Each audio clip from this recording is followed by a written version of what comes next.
Liverpool are going to sign Jude Bellingham because, first and foremost, it's destiny. That's what I'm going to start off with here, James. It is his destiny. And I said to the teacher, Miss, I would much prefer a vanilla or strawberry ice cream. She looked at me, deadpan in the eyes, looked at me like as if she was the devil, and said, you get what you're given. And I still ate the ice cream. What is up, everybody? And you are very welcome along to episode number 2 of what we're going to call, in homage to James, the Devil's Avocado. I love it, James. Greatest name on YouTube, a series that has been given a positive response. The last time we talked about Haaland, today we're going to be talking about another Dortmund player, but I'm very, very excited. I say that Liverpool will be Jude Bellingham's next club after he leaves Borussia Dortmund, and you're going to take the negative side of this one, James. Liverpool are going to sign Jude Bellingham because, first and foremost, it's destiny. That's what I'm going to start off with here, James. It is his destiny to play in front of the Kop and hear, hey, Jude, banged out to him, and he'll know that, and he won't. He'll make it happen. This isn't a Rocky film, Craig. You can't be talking about destiny and Rocky being able to hang in there all the rounds. For all the destiny that you possess, I have to give you the facts, which is FSG do not like to buy big without selling big. Whether it's one of the front three, whether it's, I don't know, a Joe Gomez, for example. I feel we've got to wait to let go of a player that I don't think the whole fan base would be happy with before we can even think about getting Jude Bellingham anytime soon.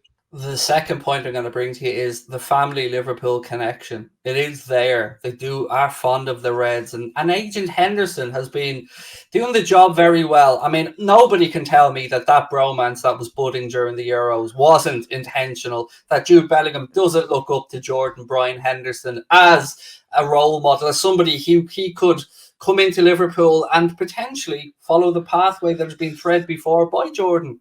I think Jude Bellingham will be looking more as a Steven Gerrard-esque type of player. That's the player that he'd want to be. He's got a hell of a long shot on him. He's great on the ball. And I do think he'd be a great fit for Liverpool. But I think you're going to need a little bit more than just Jordan Henderson, because Jordan Henderson can't spend the money. He can't go to FSG, knock on their office door and be like, oh, mate, make sure you sign this player. One hell of a player.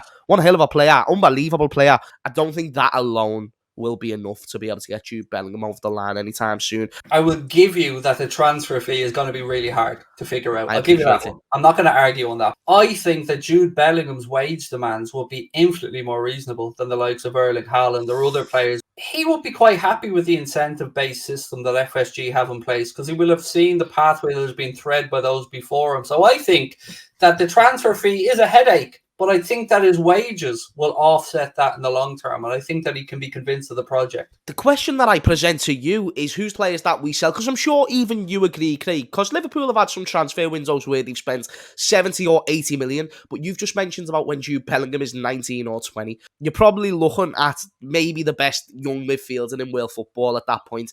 So right now we're thinking about 70, 80 million. Who's to say it won't be 100 or 150? Teams like Real Madrid and PSG will be able to pay. Who's to say Jude Bellingham gets a real big say in this? And especially with the agent side of things and stuff like that, his agents will probably want more money. You're banking on a lot just to... Because I agree, I believe his wages will not be extortionate. I don't see Jude Bellingham as that type of player, but contract situation always has something to do with it. So if he lets his contract run down, how much more wages would we have to pay, even though it would lower the value? But I think by that point, they're going to have him tied down on a good contract, and it's just going to be too much value, and we probably won't have an asset to sell. If Jude Bellingham says to Borussia Dortmund or Michael Zorc or whoever it is he speaks to there, I want this move. This is the move for me. This is the next step in my career.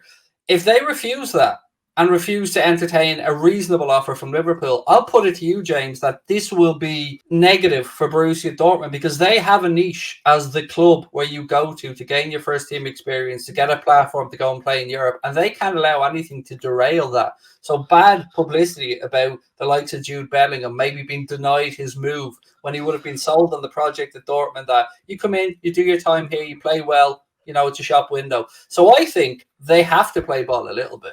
They do have to an extent, but at the same time, they've got that much history and that much data on selling players to big clubs where it's worked out that I feel like they can get one wrong. And also think about the players that they sell, the Pulisic to Chelsea, the Sancho to United, you know, Aubameyang to Arsenal, being able to pay him 300 grand a week. All this and more says to me that Dortmund will only let a player go if the price is right or if the price is better than what we can offer. And there's many teams in world football who can offer a better price than we do. I feel like the strategy doesn't even fit us buying Bellingham anytime soon, whether it's now or in 2 seasons' time, because all them factors are huge. And how many times have we bought a player from Dortmund being able to really, really make him our own? It's very, very rare occasion. So I do not see how that point gives us any proper help. We've always been led to believe that if a generational talent came available, that the FSG will put their hands in their pockets. And I will say to you that in 18 months' time, we're probably going to be in the far side of COVID, and that FSG will certainly know what the Champions League landscape looks like, and they will know what the finances of the club look like moving forward. And heck, they will probably have the Anfield Road end done, thus increasing match day revenue as well, James. So I'm seeing financial areas here that Liverpool can exploit to perhaps get this transfer fee. But it's also cheapskate FC. Mr. Crab settings all the way to the bank is what FSG possess. So you've just brought up one thing as well. You know, FSG might want to buy a generational talent. They already missed out on Mbappe. They've missed out on many, many other generational talents that we really could have picked up on. Not to change the conversation, but I see someone as a Tielemans as a much more likely option. 1, because he'll be cheaper. 2, because he's in the final 18 months of his contract. 3, because they're actually very similar players. Both got a good long shot, both good at passing. Someone who's about to hit their prime and we can work on and polish. We never really go for stars. I can't think of a team. Kanate, maybe. But again, you don't call him generational. You think there's potential there and he can become a good player. But what Jude Bellingham is in the midfield to what Kanate is at centre-back is 2 completely different levels in terms of notoriety and where they're ranked as the best young players in their position.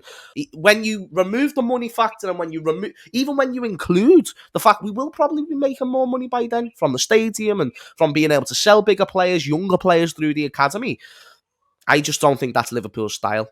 So we all assume at the moment that Jurgen Klopp's off in 2024. We all assume that the club are going to have to find a successor. Will it be Stevie G? Will it be Pep Linders? But let's say they said, look, we want Klopp to stay. And we feel that by giving him this one outlet, that one player, the possibility of being able to coach and mature that second grade team with Jude Bellingham in midfield, with Harvey Elliott there, with Curtis Jones there, maybe with Tyler Morton there, I say that has Jurgen Klopp potentially licking his lips, James. And I think that could be a catalyst that maybe just gets Jurgen Klopp to say, hang on, I can hang off another few years here. I owe it to these guys to push through this second team. Maybe this is the factor.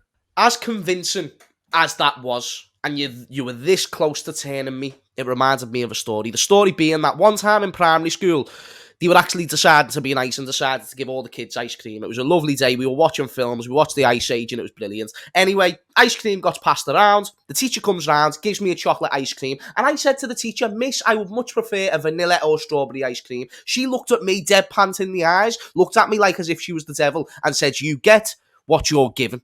And I still ate the ice cream. I'm not a big fan of chocolate ice cream, but I still scanned it. Jurgen Klopp is someone who is happy with what he is given. Otherwise, we would have saw a lot more uproar about the fact we haven't signed many mega superstars, why we never signed even players like Nabil Fekir back in the day, someone who obviously Klopp really, really wanted, unknown reasons to why we never got him. I don't think it's going to be as big as a problem or as big as a push to go ahead and get Jude Bellingham. So I still have to disagree. I do not see how we go ahead and get Jude Bellingham at Liverpool Football Club.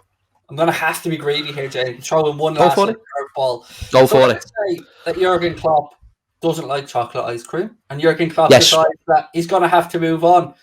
Who's most likely going to come in? Probably Steven Gerrard. Now, if you're a young footballer who has idolised this particular man and he is now at the helm of Liverpool Football Club, you can't tell me that he wouldn't be licking his lips at the opportunity to come in and learn off Steven Gerrard, Gary McAllister, Michael Beale, and all those fantastic midfield personalities and coaches that will be at Liverpool Football Club. I mean, James, come on, lad.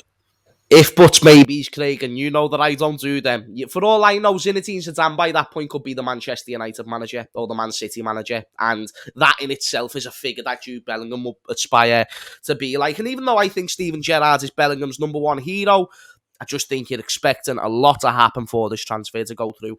You're expecting a lot to happen there, Craig, so I can't be fully convinced yet, my mate. I'm going to be staying on my side.